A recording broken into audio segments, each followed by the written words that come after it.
Si vous tapez WordPress sur Google, vous allez tomber sur ce site en premier et faites attention parce que vous allez sûrement vous faire avoir.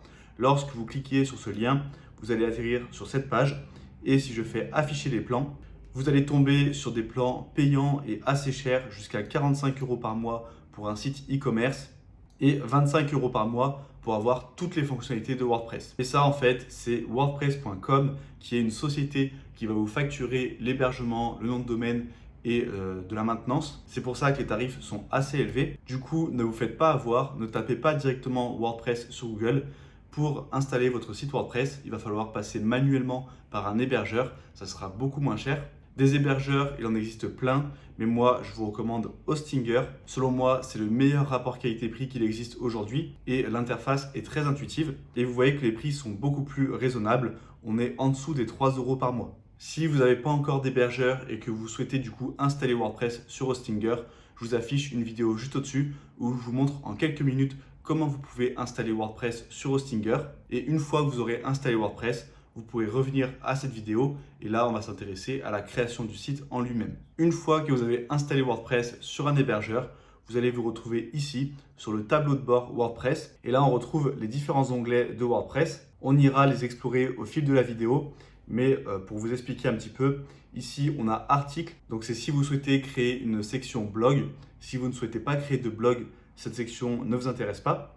Ensuite, médias, c'est là où on va retrouver nos images, nos PDF, tous les documents qu'on va importer sur notre site. Ensuite, nos pages. Commentaires, ça concerne la section blog, les commentaires sur les articles de blog. Ensuite, tout ce qui concerne l'apparence du site. Extensions, c'est des sortes d'applications qu'on va installer sur WordPress et qui vont rajouter certaines fonctionnalités. Donc, on va en installer au cours de la vidéo. Ensuite, les comptes qui sont enregistrés sur votre site. Outils, c'est un peu plus avancé. Et réglages, on ira voir quelques réglages au cours de la vidéo. Donc, vous voyez que même s'il y a beaucoup d'onglets, c'est plutôt assez simple. Et on va commencer par créer nos pages. Du coup, je vais dans Page, ajouter une page. Et ici, on arrive dans l'éditeur de bloc ou encore l'éditeur Gutenberg. C'est le nom qu'on a donné au constructeur de page, donc ce qui permet de créer nos designs. Là, je vais créer une page accueil et vous voyez qu'en dessous, je peux directement taper du texte. Par exemple, bienvenue sur mon site. Et ce texte s'affichera directement sur ma page. Si je veux voir ce que ça donne, je peux cliquer ici sur le petit écran, puis cliquer sur prévisualiser dans un nouvel onglet. Et voilà à quoi ressemble ma page. J'ai le titre accueil et mon texte ici. Là, vous voyez que la mise en forme est très basique pour l'instant. Et hop, si je fais slash, vous voyez que je peux choisir des blocs, par exemple image, titre, galerie, liste à puces ou même un bouton. J'ai plein de blocs que je peux ajouter pour créer ma page, mais ce constructeur n'est pas très intuitif et il est assez limité. Donc dans la vidéo, on va en installer un autre un peu plus tard et vous verrez que ça sera beaucoup plus intuitif, beaucoup plus simple de créer vos designs et surtout, vous serez beaucoup plus libre dans la création de vos pages. Là, pour l'instant, on va juste créer plusieurs pages en mettant le titre et on va cliquer à chaque fois sur Publier. Ici, je clique sur la petite croix et là, je vais désactiver le mode plein écran pour avoir ici le tableau de bord. Puis, je vais faire Ajouter une nouvelle page. Cette fois, je vais la nommer À propos. Hop, là, il m'a proposé des modèles par défaut. Je vais fermer et je vais faire À propos, Publier.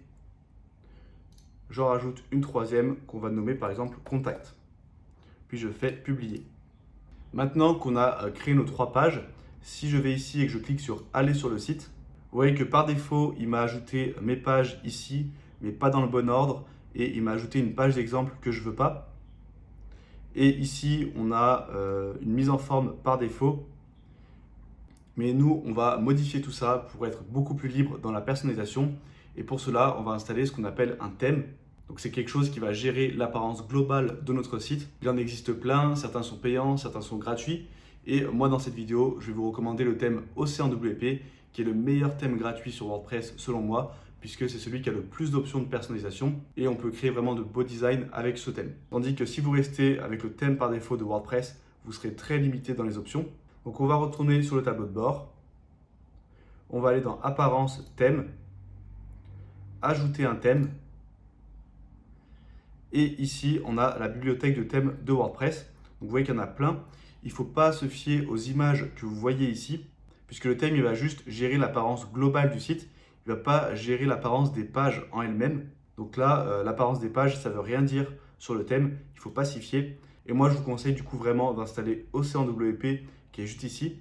Si vous ne le trouvez pas, vous pouvez directement taper dans la barre de recherche OceanWP. Et là, on va cliquer sur Installer.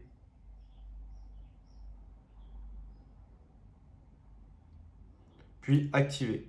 Maintenant, vous voyez que ici, j'ai de nouvelles options et je peux aller dans l'option Menu. Et là, je vais pouvoir créer mon menu principal et le créer comme je le souhaite. Donc, je le nomme menu principal, je mets son emplacement principal et je fais créer le menu. Ensuite, je vais ajouter mes pages, accueil, à propos, contact. Je fais ajouter au menu. Et là, je peux les réordonner, voilà, comme ceci. Et rien qu'en faisant ça, j'aurai un menu avec mes différentes pages. Ce que vous pouvez faire aussi, c'est créer des sous-menus. Donc là, je vais ajouter un lien personnalisé. Imaginons que je veux ajouter un lien vers Facebook. Je mets le lien de Facebook. Là, dans le texte, je marque Facebook. Ça, c'est ce qui va s'afficher côté public. Et ça, c'est le lien vers lequel la personne va être redirigée. Je fais ajouter au menu. Je vais faire pareil pour Instagram. Voilà. Et je vais créer du coup le titre du menu déroulant qui va s'appeler réseaux sociaux. Non, là, hop, je me suis trompé, il faut le mettre ici. Et dans URL, je vais juste mettre un hashtag.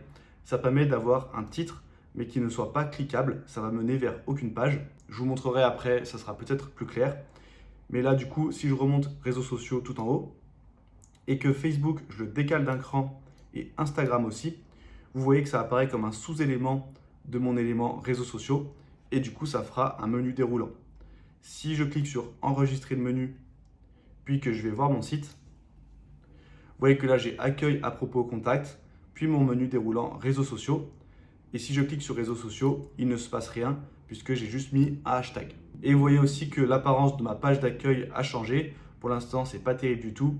Mais vous allez voir qu'au cours de la vidéo, on va explorer les différentes options et qu'on peut vraiment bien personnaliser cette page d'accueil et tout notre site. On va donc aller explorer ces réglages pour pouvoir personnaliser l'apparence. Pour cela, vous avez deux options. Soit quand vous êtes dans le tableau de bord, vous allez dans l'onglet Apparence, puis vous cliquez sur le menu Personnaliser. Soit quand vous êtes n'importe où sur votre site, à chaque fois, ici, vous aurez une petite barre noire quand vous êtes connecté sur WordPress. C'est ce qu'on appelle la barre d'administration. Et dessus, vous avez des raccourcis. Vous avez le raccourci pour retourner au tableau de bord. Et là, vous voyez que vous avez le raccourci personnalisé pour directement atterrir dans les options du thème. Donc, je vais cliquer dessus. Et là, on arrive dans les différentes options du thème. Ces onglets, ils vont varier en fonction du thème que vous installez. Et c'est pour ça que je vous recommande OceanWP. C'est parce que c'est celui qui a le plus d'options. Du coup, vous serez vraiment libre dans la personnalisation de votre site. Et même s'il y a beaucoup d'onglets, vous allez voir que c'est regroupé par section et que du coup, c'est assez logique. Déjà, on a les 5 premiers menus qu'on n'a pas besoin d'utiliser puisque ce ne sont pas les réglages du thème, ce sont les réglages de WordPress. On a par exemple identité du site. On va pouvoir définir le titre qui s'affiche ici. Bon, après, ce titre, on va le remplacer par un logo, ça sera mieux. Et vous pouvez ici ajouter un favicon, c'est-à-dire le petit icône qui va s'afficher ici dans le navigateur. Donc généralement, ça sera votre logo. Ensuite, dans couleur, on n'a rien d'intéressant. Menu, eh bien, c'est exactement les mêmes options qu'on a vues précédemment dans apparence menu, sauf qu'on les retrouve également ici. Donc là, vous voyez que je peux gérer directement mon menu depuis les options du thème. Widget, ça on le verra peut-être un peu plus tard. Mais en gros, c'est pour avoir une colonne latérale comme on a ici. Vous voyez que si je vais dans colonne latérale par défaut, que je clique sur j'ai compris, eh bien ici, on a les posts récents, donc c'est ce qu'on voit ici, et les commentaires récents. Et là, je peux ajouter un nouveau bloc pour ajouter quelque chose, par exemple un titre. Bienvenue sur mon site. Et vous voyez que ça apparaît ici. Et pareil, les widgets, ce n'est pas lié au thème. Vous les retrouverez également ici. Donc c'est une option de WordPress plutôt qu'une option du thème. Et dans tous les cas, moi je vous recommande de désactiver la colonne latérale. On verra juste après comment faire. Les widgets, vous n'allez pas vraiment vous y intéresser. Et réglage de la page d'accueil, c'est pour définir quelle va être notre page d'accueil. Là pour l'instant, vous voyez que c'est une page blog qui affiche les derniers articles. On voit ici que c'est marqué article récent. Ça n'affiche pas ma page d'accueil par défaut. Donc ce qu'il faut faire ici, c'est sélectionner une page statique. Et pour accueil, on va sélectionner notre page qu'on a créée qui s'appelle accueil.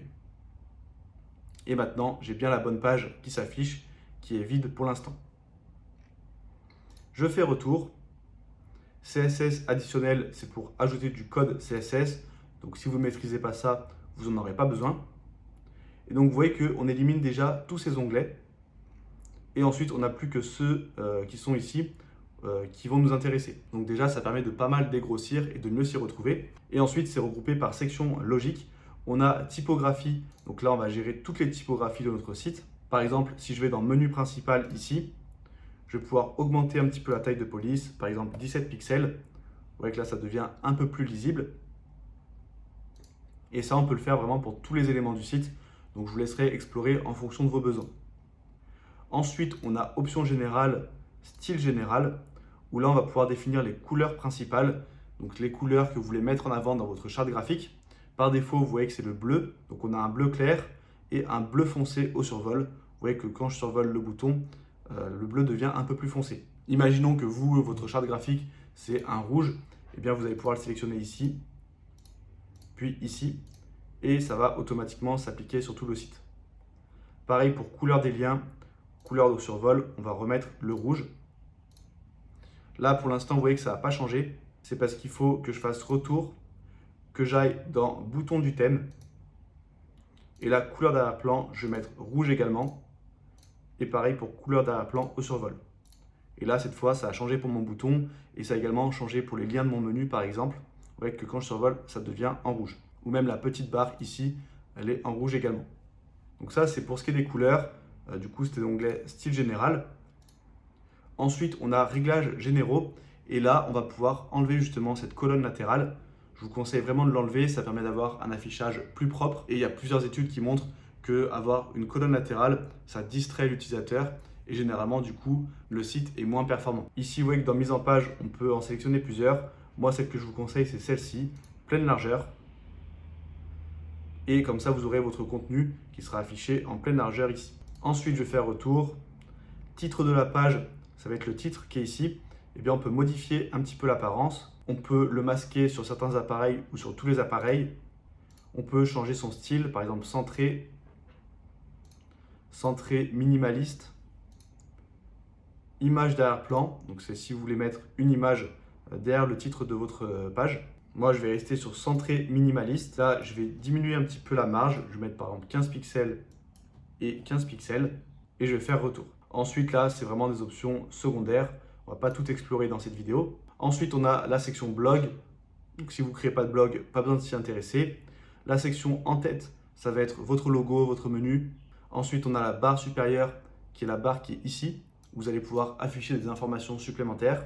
Ce qui concerne le pied de page, donc la zone qui est tout en bas, et ce qui concerne la colonne latérale, mais nous, on l'a désactivé. Donc là, on va aller dans en tête et on va modifier un petit peu l'apparence.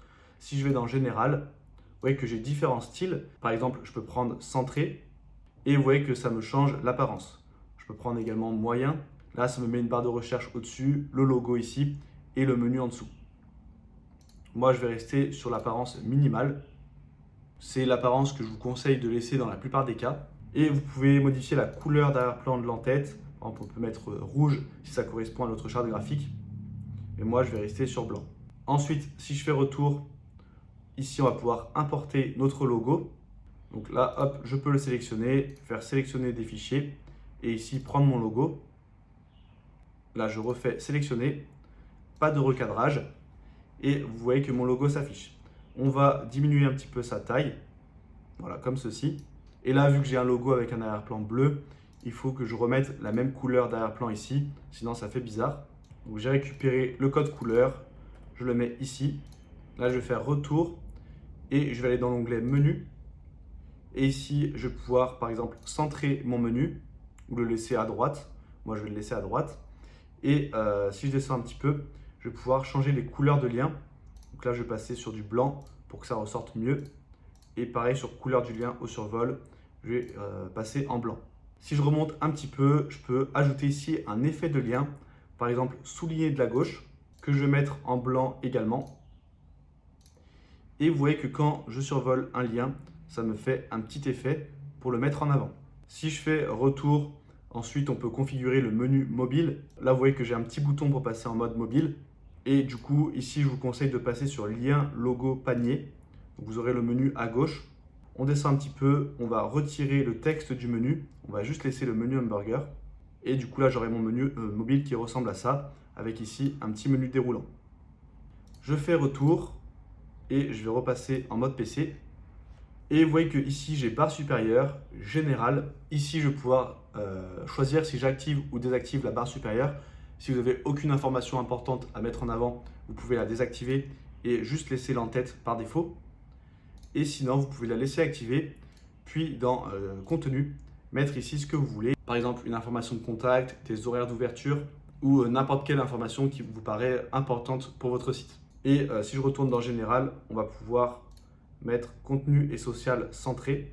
Et social, c'est le menu qui est ici. Si par exemple je mets un lien Facebook, vous voyez qu'automatiquement ça m'affiche un petit logo. Et moi ça, je vais le désactiver et je vais juste laisser la barre supérieure avec par exemple un numéro de téléphone et une adresse email. Là vous voyez que le texte est un peu petit, donc je peux retourner dans la section typographie, trouver la section barre supérieure et là passer par exemple à 16 pixels et du coup ça sera plus visible. Hop, je vais faire retour. Donc on a fait le tour des réglages principaux du thème. Pour enregistrer les modifications, je vais cliquer sur publier et maintenant on va créer notre page d'accueil. Je clique ici sur la petite croix et là vous voyez qu'on a également un raccourci modifier la page pour directement arriver dans les options de la page. C'est pareil que si vous allez ici dans toutes les pages et que là vous faites modifier. Hop, si je reviens ici, que je clique sur modifier la page, on arrivera exactement au même endroit. Et ici, c'est ce que je vous ai présenté tout à l'heure, l'éditeur de blocs pour construire la page. Et comme je vous l'ai dit, il n'est pas très intuitif, donc on va en installer un nouveau. Pour cela, on va dans extension, ajouter une extension. Et ici, on a la bibliothèque d'extensions WordPress, c'est également appelé plugin en anglais. Et vous en avez vraiment des centaines qui vont chacune ajouter des fonctionnalités à votre site. Vous pouvez aller dans l'onglet ici populaire et voir un petit peu les extensions qui sont mises en avant. À chaque fois, vous avez une petite description pour savoir à quoi elles servent. Quand vous installez une extension, faites attention qu'elle soit bien notée, qu'il y ait beaucoup d'installations actives et qu'elle soit mise à jour récemment. Tous ces facteurs, ça permet de limiter les chances que l'extension déclenche un bug sur votre site, puisque l'extension, en fait, elle va rajouter des couches de code à WordPress. Et du coup, il y a certaines extensions qui peuvent parfois créer de petits bugs. Bon, honnêtement, c'est très rare, sauf si vous avez des dizaines d'extensions installées. Là, il peut y avoir des conflits entre elles et du coup, ça peut créer des soucis. De manière générale, essayez de limiter au maximum le nombre d'extensions que vous installez, puisque plus vous en installez, plus ça peut ralentir votre site. Et ensuite, ça risque de devenir un peu une usine à gaz avec plein d'extensions de tous les côtés. Donc, essayez de rester minimaliste et d'installer uniquement celles qui sont indispensables. Nous, on va commencer par installer Elementor. C'est ça que je vous disais pour construire les pages. Donc je clique sur installer maintenant. Et pendant que ça s'installe, je vous invite à télécharger gratuitement la boîte à outils WordPress. C'est un document privé dans lequel j'ai regroupé les meilleurs outils et plugins pour bien débuter sur WordPress. Vous pouvez l'obtenir gratuitement en cliquant sur le premier lien en description. Je vais cliquer ici sur activer. Ici, on arrive sur un assistant de configuration. On va le passer en cliquant sur la petite croix en haut à droite. Et on va retourner du coup dans notre page d'accueil. Ici, je vais cliquer sur modifier. Et là, vous voyez que j'ai un nouveau bouton modifier avec Elementor. Donc, je vais cliquer dessus. Ici, on nous parle d'une nouvelle fonctionnalité d'intelligence artificielle. Je ne vais pas en parler dans cette vidéo. Si ça vous intéresse, je vous affiche une vidéo juste au-dessus où je l'ai présenté. Je vais cliquer sur la croix. Ici aussi, je vais fermer le navigateur. Et ici, on arrive donc dans l'interface d'Elementor. Ici, sur la gauche, on a ce qu'on appelle les widgets. Donc, c'est toutes les sections qu'on va pouvoir ajouter à notre site. On a par exemple les titres, images, boutons, de l'espace ou bien tout simplement du texte. Ensuite, on a des widgets réservés à la version Pro. Et si je descends encore un peu, on a des widgets un peu plus avancés qui sont gratuits. Boîte d'images pour afficher automatiquement une image, un titre et du texte. Liste d'icônes, compteur, onglet, accordéon, ça c'est pour une section FAQ par exemple. Vous allez avoir une liste déroulante avec différentes questions, icônes de réseaux sociaux. Bref, vous avez pas mal de widgets que je vous laisserai explorer. Je vais remonter tout en haut et je vais glisser par exemple un titre. Donc si je veux le mettre, j'ai juste à le prendre, le glisser ici dans les pointillés. Et automatiquement, ça va me créer ici une section avec mon titre à l'intérieur. Et si je reviens hop, ici sur tous les widgets, je peux ajouter par exemple en dessous du texte. Je reviens sur les widgets et ajouter un bouton. Et donc vous voyez qu'au sein de la section, eh bien, j'ai mes différents widgets qui se retrouvent. Mais maintenant, imaginons que je veux ajouter une section avec plusieurs colonnes. Eh bien, c'est possible. Il me suffit ici de cliquer sur le petit plus. Et là, j'ai plusieurs options. Soit je vais choisir cette option qui est l'option par défaut, donc qui s'affiche ici, où tous les widgets que je vais glisser vont s'afficher les uns en dessous des autres. Soit je choisis cette option et là, ça va automatiquement s'afficher les uns à côté des autres. Donc là, ça m'aurait créé 3 colonnes par exemple. Ou sinon, j'ai des structures prédéfinies.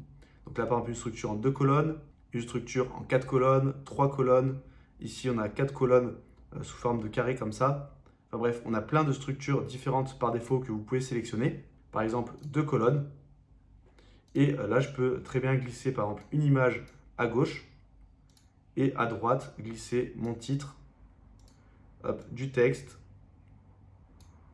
et un bouton. Et c'est comme ça que fonctionne la structure d'une page. Au premier plan, vous avez le widget. Ensuite, vous passez à la colonne et la section qui regroupe toutes les colonnes et tous les widgets. Et pour chacun de ces éléments, eh bien, vous allez avoir des options de personnalisation. Si je commence ici par la section, eh bien, ici, on a différentes options. Par exemple, je peux modifier la largeur du contenu. Ensuite, direction, eh bien, c'est les mêmes options qu'on retrouvait ici. Vous voyez qu'on a la flèche vers le bas et la flèche vers la droite. Et bien là, on a également les flèches. Donc par défaut, ça s'affiche côte à côte, les deux colonnes. Mais si je sélectionne cette option, eh bien, vous voyez que les colonnes s'affichent les unes en dessous des autres.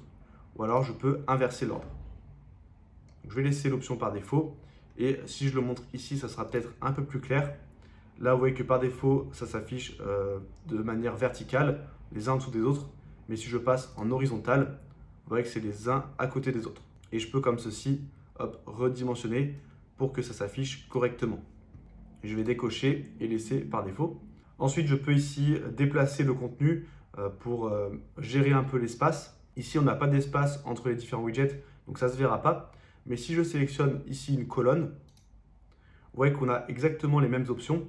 Et cette fois, si je fais par exemple espace entre, vous voyez que du coup, ça me met un espace uniforme. Si je fais centrer, ça me le met au milieu. Donc généralement, c'est ce qu'on va utiliser, c'est centrer ou bien début. Moi, je vais rester sur centrer. Et si je reviens sur cette section, là, cette fois, on peut déplacer horizontalement l'élément, par exemple le centrer. Et vous voyez que ça va automatiquement me centrer horizontalement. Donc là, on a le déplacement vertical et là, le déplacement horizontal. Et ça, vous pouvez le faire pour toutes les sections et toutes les colonnes. Chaque fois, vous avez les mêmes réglages. Là, on était dans l'onglet mise en page. Mais vous voyez qu'on a également un onglet style et un onglet avancé. Si je vais dans l'onglet style, eh bien, je vais pouvoir définir un arrière-plan. Donc ça peut être utile par exemple pour une section. Hop, je vais dans style, arrière-plan et je peux mettre une couleur, par exemple, hop, un arrière-plan un peu grisé pour faire ressortir ma section. Et ensuite, les options secondaires. Et si je vais dans avancer, là, ce qui est intéressant, c'est les marges et marges internes pour gérer l'espacement entre mes sections. Donc marge, ça va ajouter de l'espace en dehors de mon bloc. Par exemple, si je mets 50 pixels en haut, vous voyez que ça me rajoute 50 pixels ici. Hop, je peux mettre en bas également. Et marge interne, ça va ajouter de la marge à l'intérieur du bloc. Donc là, pareil, je peux mettre 30 pixels en haut, 30 pixels en bas. Et vous voyez que ça me rajoute de l'espace à l'intérieur. Donc ça, c'est vraiment très important. Pour chaque widget, chaque colonne, chaque section, vous allez pouvoir gérer l'espacement pour pouvoir aérer votre contenu. Ensuite, si je descends un petit peu, on a effet de mouvement pour ajouter des animations, par exemple un fondu. Et donc ça va être des animations au chargement de la page. Mais faites attention avec ces animations.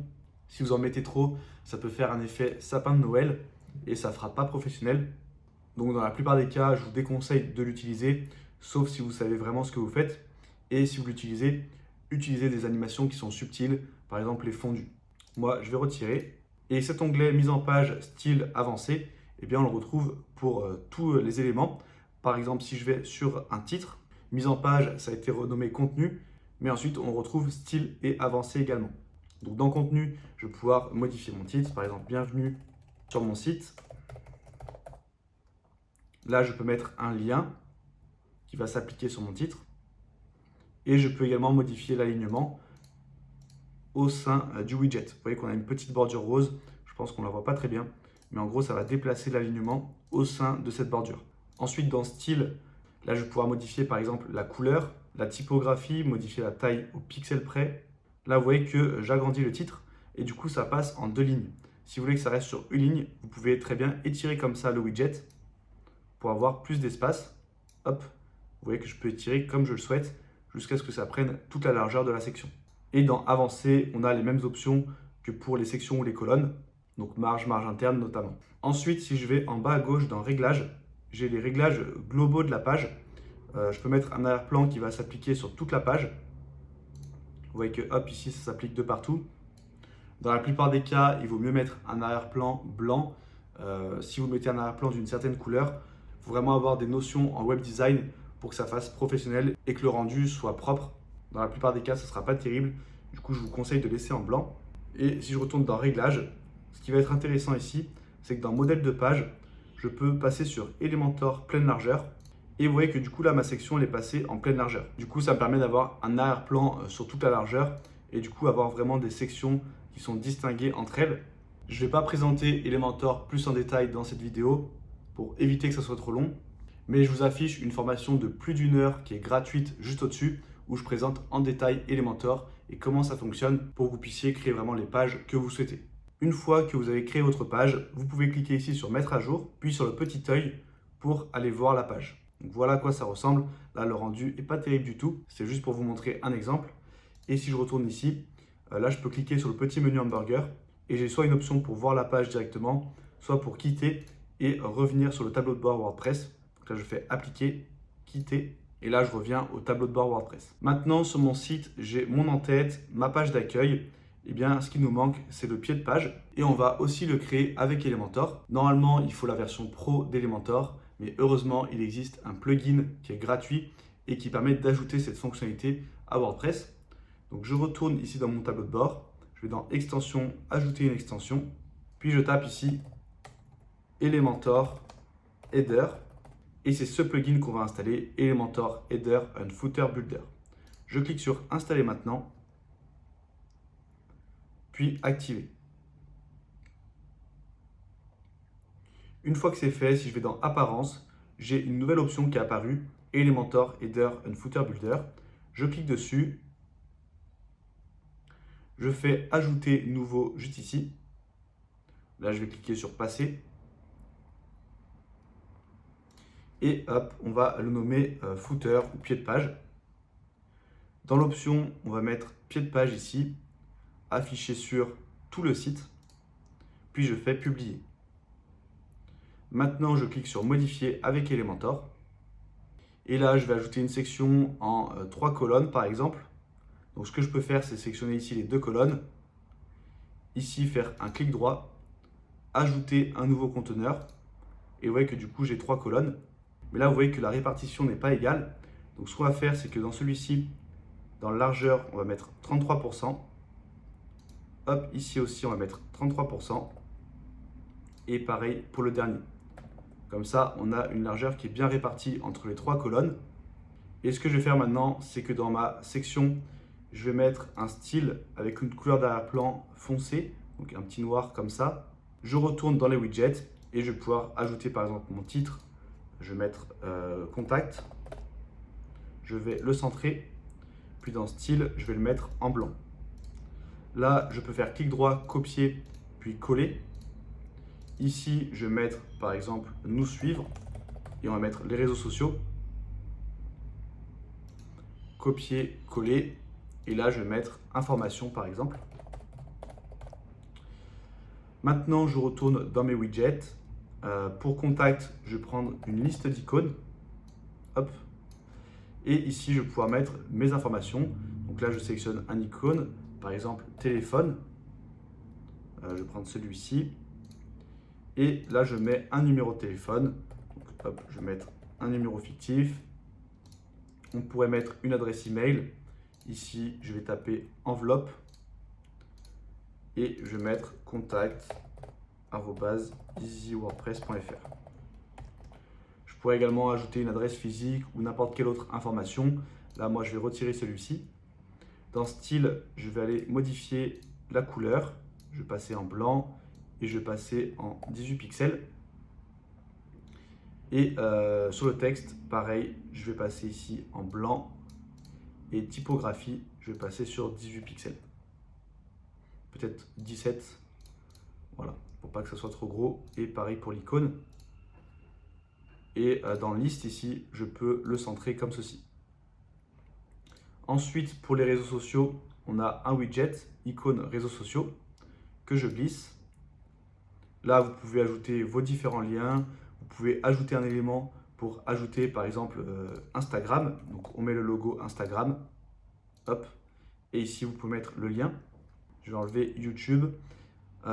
Et ce que je vais faire, c'est que je vais aller dans style. Ici, je vais mettre couleur personnalisée. Et couleur principale, on va la rendre transparente pour avoir vraiment comme ceci, juste le logo en blanc. Je trouve que ça fait plus propre plutôt que d'avoir les couleurs du réseau social. Et dans information, on peut mettre par exemple éditeur de texte. Et ici, on va ajouter par exemple contact, FAQ, mention légale, toutes les pages obligatoires, politique, politique de confidentialité. Dans style, je vais centrer et passer à 17 pixels, puis mettre en blanc.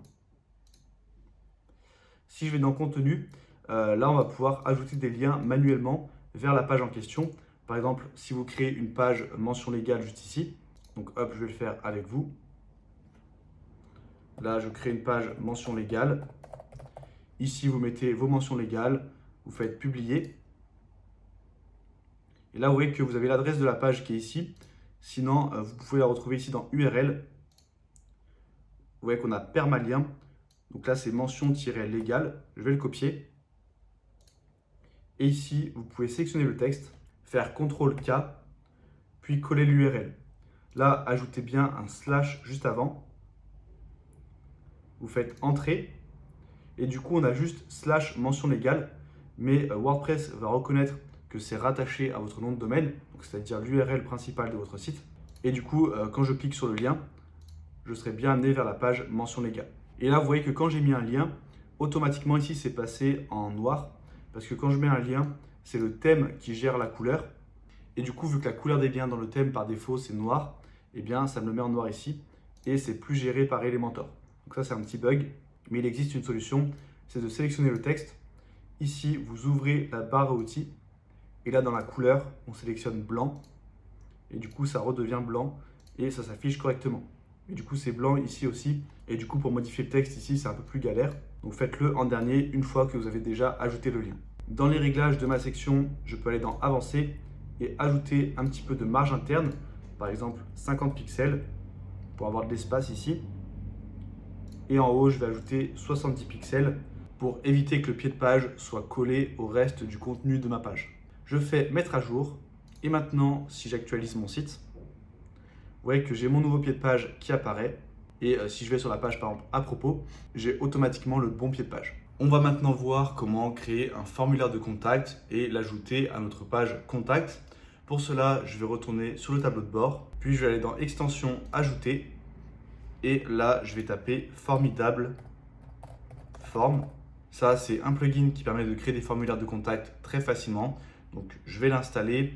Ensuite, on va l'activer. Une fois qu'il est activé, on se retrouve directement ici et on peut créer un nouveau formulaire. J'ai un petit bug sur le bouton, donc je vais retourner ici dans Formulaire. Et là, je vais cliquer en haut à droite sur Ajouter. Ici, je fais Formulaire vierge. Là, je vais le nommer par exemple Contact. Puis je fais Créer.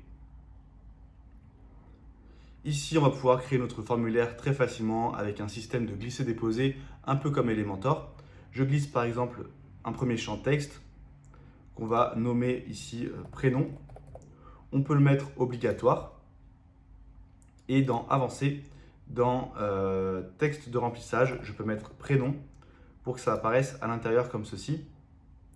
Et un peu plus bas, il me semble que voilà, position de l'étiquette, je peux faire aucune. Et ça m'enlèvera l'étiquette au-dessus. Donc ça, c'est à vous de voir si vous préférez laisser au-dessus ou à l'intérieur du champ. Ensuite, je vais ajouter un nouveau champ texte à côté. Là, vous voyez que si je le décale un petit peu, je peux le mettre sur la droite. Et on va le nommer par exemple nom. On va le mettre requis également avec le texte de remplissage. Puis masquer l'étiquette. Voilà. Ensuite, on va mettre l'email pour pouvoir recontacter la personne. Donc là, il faudrait faire exactement pareil, mettre le texte de remplissage et désactiver l'étiquette. Et paragraphe, on va mettre ici message. Et dans avancer, vous pouvez donner quelques indications dans le texte de remplissage, donner des indications sur les informations dont vous avez besoin, par exemple le numéro de commande. Comme ça, vous savez que dans le message, il y a vraiment toutes les infos importantes.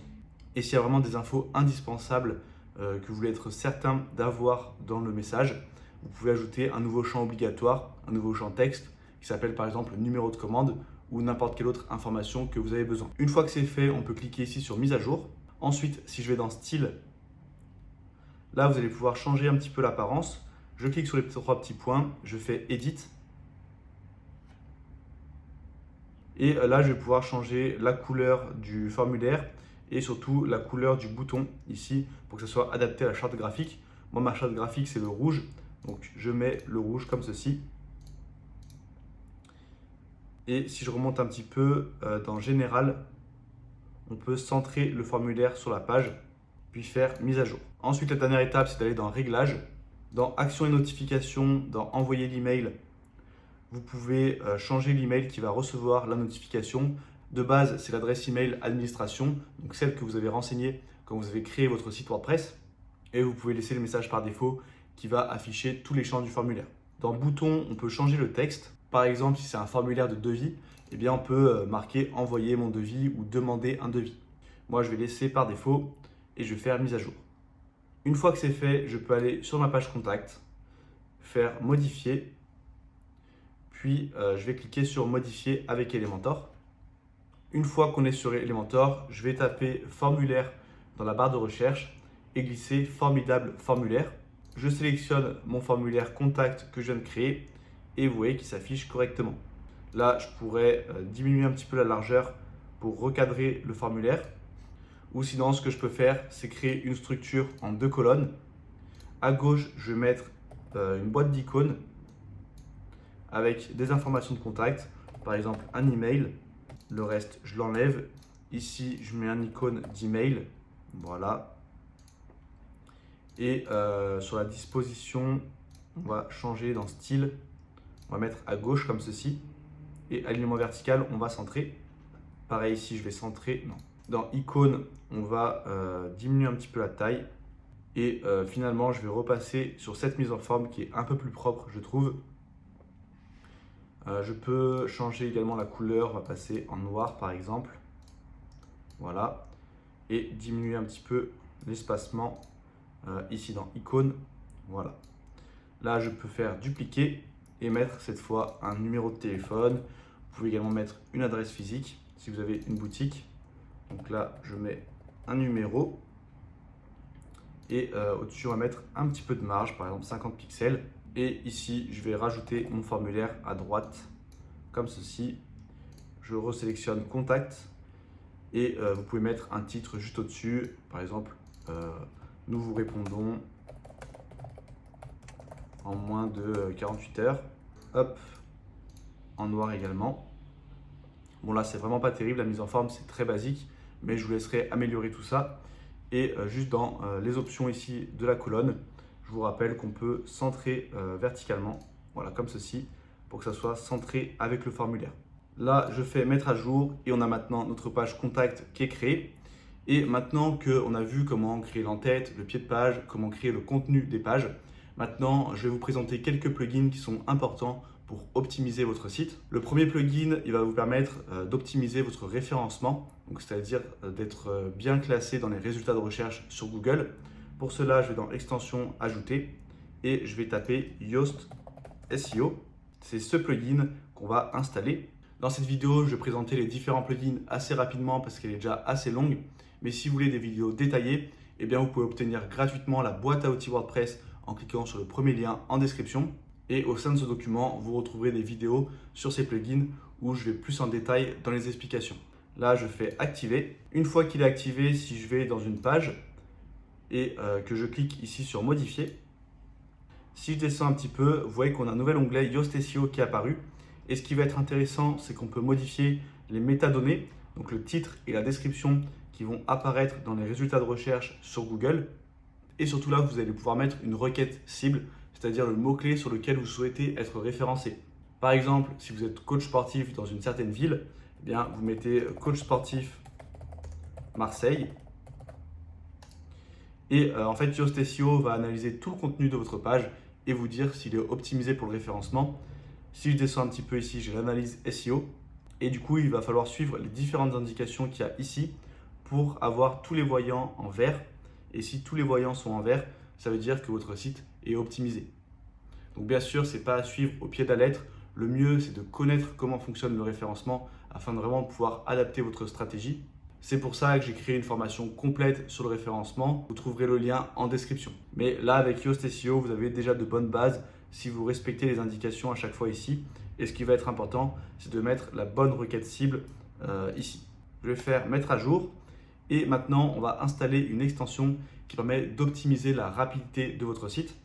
Donc, je retourne dans extension ajouter. Je vais taper WP Fastest Cache.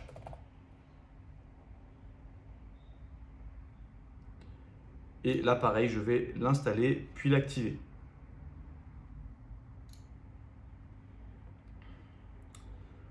Ici, j'ai un nouvel onglet WP Fastest Cache. Je clique dessus. Et là, je vous invite à cocher les mêmes cases que moi.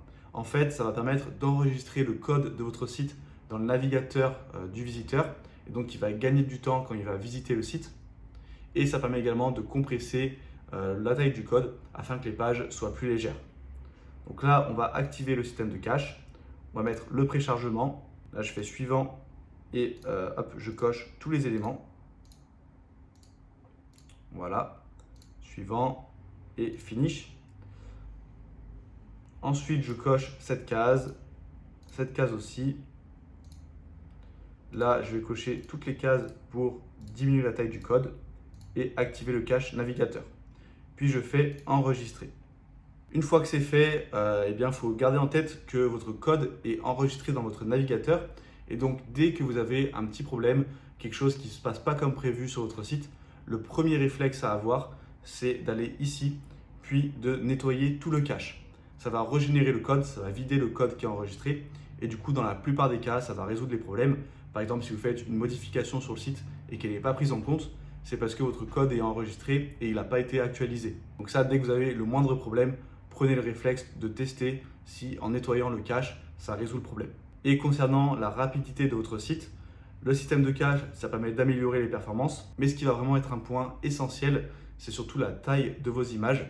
Essayez que vos images ne dépassent pas les 100 kilooctets. Pour cela, utilisez des formats comme JPEG ou WebP. Évitez les formats PNG qui sont assez lourds. Vous pouvez également diminuer la résolution de l'image et surtout compresser les images.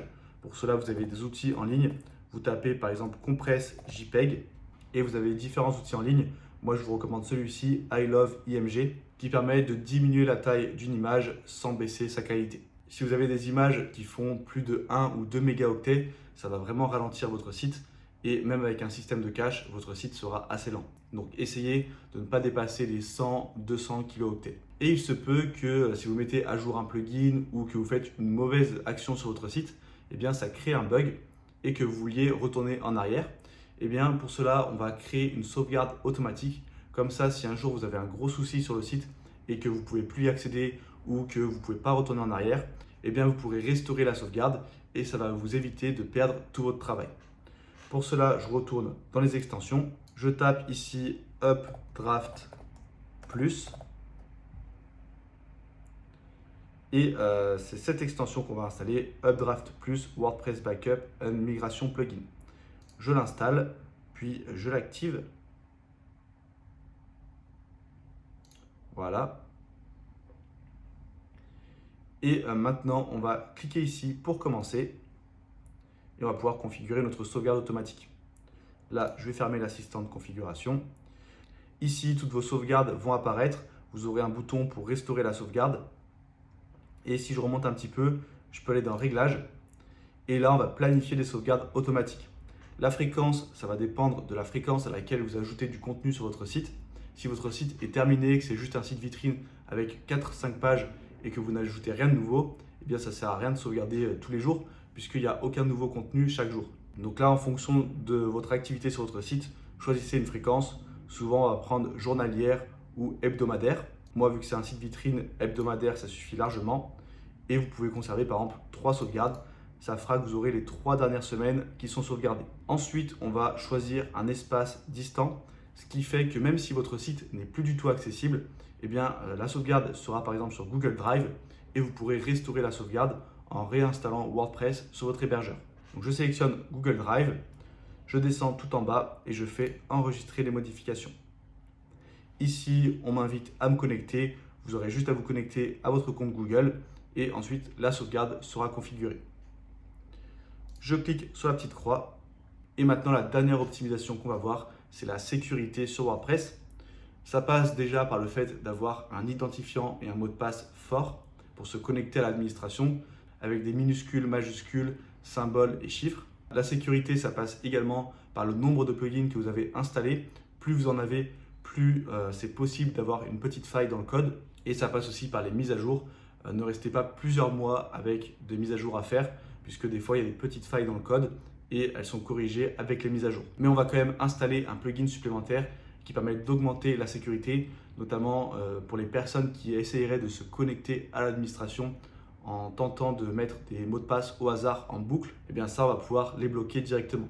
Donc je vais dans Extension, ajouter une extension. Dans la barre de recherche, je tape Solid Security. Et c'est cette extension qu'on va installer, puis activer. Une fois que c'est fait, on a un onglet ici Solid Security. Je vais dans Configuration. Là, on me demande de quel site il s'agit. Bon, ça, c'est juste pour des statistiques, ça ne va rien changer sur la sécurité. Moi, je vais mettre site vitrine. Ici, on peut activer la vérification pro et faire suivant. Là, je vais mettre mon propre site. Vous pouvez imposer une politique de mot de passe fort à tous vos clients. Ce n'est pas nécessaire. Je vais cliquer sur suivant. Là, je laisse par défaut. Je fais encore suivant. Vous pouvez mettre en place la double authentification. Et donc, pour se connecter, il va falloir confirmer par email.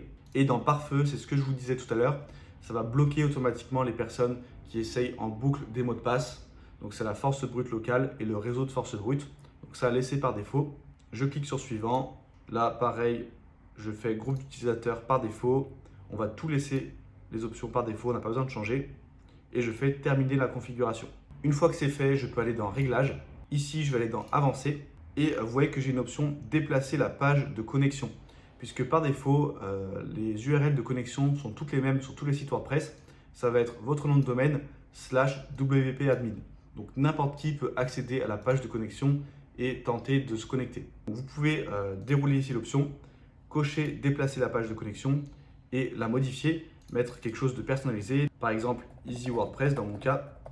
Mais faites attention quand vous faites ça, pour vous connecter à votre site. Du coup, il faudra bien mettre cette URL et pas mettre l'URL par défaut de WordPress qui est wp-admin. Si vous enregistrez, ça va vraiment modifier l'URL. Donc, il faut bien s'en souvenir. Sinon, vous ne pourrez plus vous connecter à votre propre site WordPress. Donc ça, c'est une option que je vous conseille de mettre en place. Et il y a également ici dans les réglages généraux, vous pouvez modifier les seuils de blocage. Vous voyez que là, la personne sera bloquée 15 minutes et qu'au bout de 3 blocages, elle sera bloquée définitivement. Ça, vous pouvez le modifier. Mais sinon, si vous ne voulez pas vous prendre la tête, vous pouvez laisser les options par défaut. On arrive à la fin de cette vidéo.